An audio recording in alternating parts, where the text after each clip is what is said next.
Chicken gravy இந்த மெத்தடில் செஞ்சிங்கன்னா ரொம்பவே குயிக்காக பண்ணிடலாம், ரொம்ப டேஸ்டியாகவும் இருக்கும். இந்த ஒரு பேஸ்ட் ரெடி பண்ணிட்டீங்கன்னா குழம்பு டக்குன்னு ஆகிடும், கிரேவி ரொம்ப டேஸ்ட்டாகவும் இருக்கும். வாங்க எப்படி செய்யலான்னு பார்க்கலாம். எண்ணெய் சேர்த்துக்கலாம். எண்ணெய் காஞ்சதும் பட்டை, கிராம்பு, ஏலக்காய், கல்பாசி சேர்த்துக்கலாம். 1 ஸ்பூன் சீரகம், 1 ஸ்பூன் சோம்பு சேர்த்து பொன்னிறமாக வறுத்துக்கலாம். இப்போ ஒரு துண்டு இஞ்சி, 6 பூண்டு பல் சேர்த்துக்கலாம். இதை கொஞ்சம் நேரம் எண்ணெயிலே வதக்கிடலாம். அந்த ராஸ்மெல்லாம் கொஞ்சம் போகும் அதனால். இப்போ 1 கப் சின்ன வெங்காயம் சேர்த்துருக்கேன். சின்ன வெங்காயத்தில் நிறைய ஹெல்த் பெனிஃபிட்ஸ் இருக்குது, டேஸ்ட்டும் நல்லாயிருக்கும்.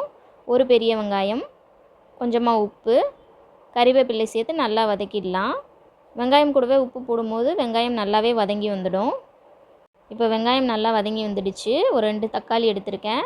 கொஞ்சமாக முந்திரி, 1 ஸ்பூன் கசகசா, 1 ஸ்பூன் பொட்டுக்கடலை. இது மூணும் நமக்கு ஒரு க்ரீமி டெக்ஸ்சர் கிடைக்கும். குருமா ரொம்ப திக்காக இருக்கும், அதனால் இது சேர்க்குறோம். இதில் ஏதாவது ஒன்று இல்லைன்னா கூட பரவாயில்ல. முந்திரி பருப்பு சேர்க்கறதுனால டேஸ்ட்டு நல்லாவே வரும். கசகசா நம்ம உடல் சூடை தணிக்கும், நல்லது. இப்போ நல்லா மசிஞ்சு வெந்து வந்துடுச்சு. இதை ஆஃப் பண்ணிடலாம். ஆஃப் பண்ணிவிட்டு நல்லா ஆறின பிறகு ஒரு ஜாருக்கு மாற்றிட்டு நல்லா அரைச்சி எடுத்துக்கலாம். இப்போது பேன் நல்லா காஞ்சிடுச்சு. நல்லெண்ணெய் சேர்த்துக்கலாம். 2 பிரியாணி இலையை மட்டும் நான் கிள்ளி போட்டுக்கிறேன். 1 கப் பெரிய வெங்காயம், தூள் உப்பு, கறிவேப்பிலை, 2 பச்சை மிளகாவை 2ஆக கட் பண்ணி போட்டிருக்கேன். வெங்காயம் நல்லா வதங்கிடுச்சு. இப்போ ஒரு தக்காளி சேர்த்துக்கிறேன். கொஞ்சமாக கொத்தமல்லி இலை, மஞ்சள் தூள் போட்டு நல்லா வதக்கிடலாம். இப்போ நம்ம அரைச்சி வச்சுருந்தோம் இல்லையா, அந்த பேஸ்ட் அது கூட சேர்த்துக்கலாம். 1 ஸ்பூன் மிளகாய்த்தூள், 3 ஸ்பூன் மல்லித்தூள் சேர்த்துக்கலாம். இதை நல்லா மிக்ஸ் பண்ணிக்கலாம். இந்த ஒரு பேஸ்ட்டை நம்ம ரெடி பண்ணிட்டோம்னாலே குழம்பு சீக்கிரம் ரெடி ஆகிடும், செம்ம டேஸ்டியாகவும் இருக்கும்.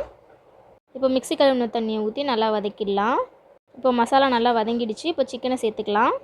ஒரு 1/2 அன் ஹவருக்கு முன்னாடி மஞ்சள் தூள், தயிர், உப்பு சேர்த்து மேரினேட் பண்ணி வச்சுருந்தேன். அந்த சிக்கனை இப்போ சேர்த்துட்டேன். இப்போ ஒரு மூடி போட்டு வச்சிடலாம். அதில் இருக்க தண்ணியெல்லாம் வெந்து வரட்டும்.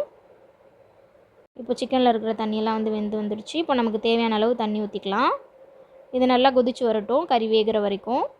அவ்வளோதான், நமக்கு ரொம்பவே சிம்பிளாக ஈஸியான சிக்கன் கிரேவி ரெடி ஆகிடுச்சு. இப்போ கரம் மசாலா கொஞ்சம், பெப்பர் பவுடர் கொஞ்சம் சேர்த்துக்கலாம். மல்லி இலை, கருவேப்பிலை போட்டு ஸ்டவ் ஆஃப் பண்ணிட வேண்டியதான்.